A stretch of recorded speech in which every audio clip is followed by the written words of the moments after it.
Tura min akan numban ka in tura maka miliyan 1. Zan da sauri ka kawo kayan nan. Subhanallah. Me kake a nan gurin haka? Ya na ganka haka? Kin san me babe? Wallahi dadi ne blocking na account na saboda na dan yi laifi a gidan mummy ta fada masa gaba ɗayan zoji na ba kuɗi. Kin san mu yayan manya babana ministan shi ne na ƙasa. Kamar ka a ce baka da kuɗi? Ina kana sele guda a ce baka da kuɗi? Wallahi ki dai bai. Tura min akan numban ka in tura maka miliyan 1. Zan da. God have mercy on Kai da kin bar shi ma fa kawai abunan kawai ki bari kamar nan da mami za ta mun yanzu. A'a, ka lallaba da shi dai kafin dai a tura maka da kuɗi. To ka an san miki.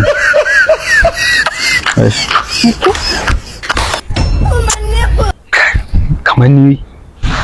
To na tura maka ko? Ke gashi na shigo ba da amma babe nagode. Okay, ba matsala, don't sorry. Wannan shi ma wani dan mola ne yake kira na tsaron daga abun. Hello? Sele? Nasir ya aka yi? Dan Allah kai sauri ka kawo kayan nan. Ka ga me kayan ya tarfa ni ya tsira ni na sai na ma faɗa mai gaskiya kayan nan hayarsu na bayar. Kawai kai sauri ka kawo kayan nan. Okay. Oke wannan miliyan 3 ko na ma manta da su wallahi. Dan Allah kai sauri ka kawo jira na yake kai sauri. Ma da kai a office. Me aka yi? Wallahi na ma manta da wannan kuɗin. Ba damuwa mu haɗu kawai shikenan nagode Nasir. Nagode.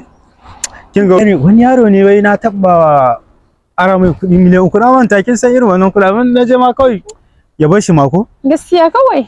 Ya bar shi ai ka fi karfin shi. Shikenan babe yanzu kin ga sai ya zai bari in zo yi sauri in tafi saboda na ajiye direba a can wajen. Okay. Gane ki sauri ki shiga gida saboda na ga layin naku ba kowa. Okay babe.